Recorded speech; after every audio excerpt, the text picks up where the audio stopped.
This is High School Not So Much a Musical, a podcast that takes you on a ride through the peaks and valleys of a high school journey. Here are your presenters, Nitin Jaladanki and Ayush Agarwal. Hello everyone and welcome back to High School Not So Much Musical. We're switching it up a little today.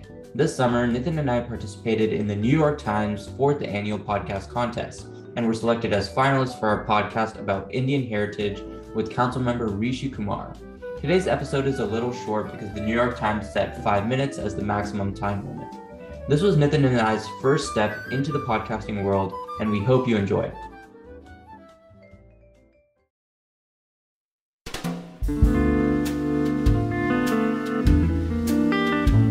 One day my dad and I parked our Honda Accord outside to get coffee, and inside the cashier told us, "If you don't like American cars, then why don't you just leave the country?" That's Ayush Agarwal, my co-host, a 1.5 generation immigrant born in India who moved to the US at the age of 3. And I'm Nitin Jaladanki, a second generation immigrant born in California. But despite our similar location in the Bay Area, our experiences in the US differ drastically. We'll be talking about the experiences of different generations in 3 main topics: communication, racism, and culture. Now, before making this podcast, I had no clue what a 1.5 generation immigrant was, even though I am one. They are simply people who moved to a different country at an early age. We asked a first generation immigrant from India if he knew what a 1.5 generation immigrant is. No, I don't. That's Rishi Kumar, a Silicon Valley high-tech executive and a candidate for the U.S. House of Representatives for California Congressional District 18. Using context clues, what do you think a 1.5 generation immigrant is? I would say, somebody who arrived in this country who was not born in the country, but somebody who arrived here when they were like 7, 8, 10, 15 years old. They probably don't have an accent, but they still have remnants of the country they grew up in. That's correct. Surprisingly, not many people know that on the first try. Let's look more into the experiences of different generations of immigrants.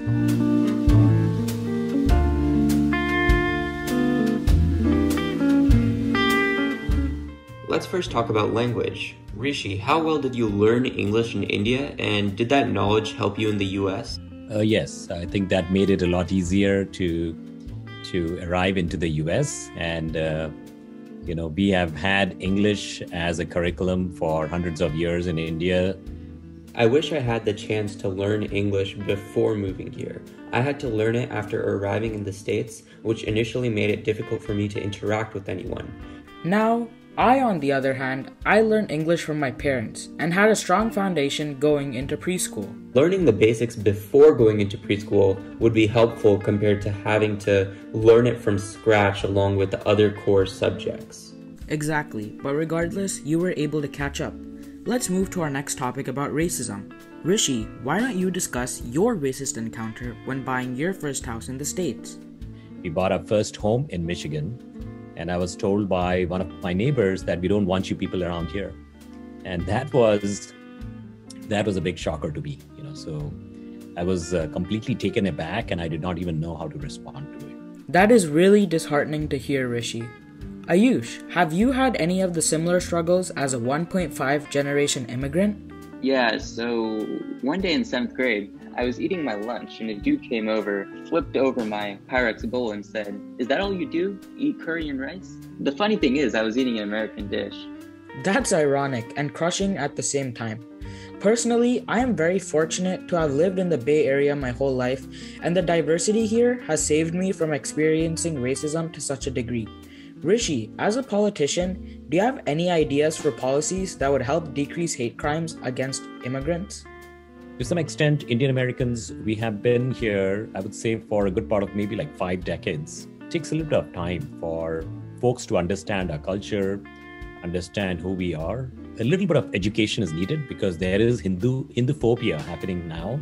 And I can see currents of that are sort of pretty much everywhere. Completely agree. The only way to break stereotypes is through educating people about Indian culture. Let's talk about you, Nitin. Isn't it difficult for you to hold on to Indian culture when you've barely visited India and weren't born there? Surprisingly, I have really strong cultural roots, mostly due to my parents. Given my strong South Indian background, we celebrate every Telugu holiday.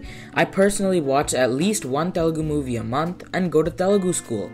Despite living in the US, I still have fairly strong cultural roots. Looks like you've done a better job than me at holding on to Indian culture, even though I lived there for 3 years. My Hindi's rusty because I haven't visited in a couple years. Well, hopefully after doing this podcast, you'll get some motivation to inform yourself and others. Thank you for joining us on this episode of High School Not So Much a Musical, and a big thank you to Mr. Rishi Kumar.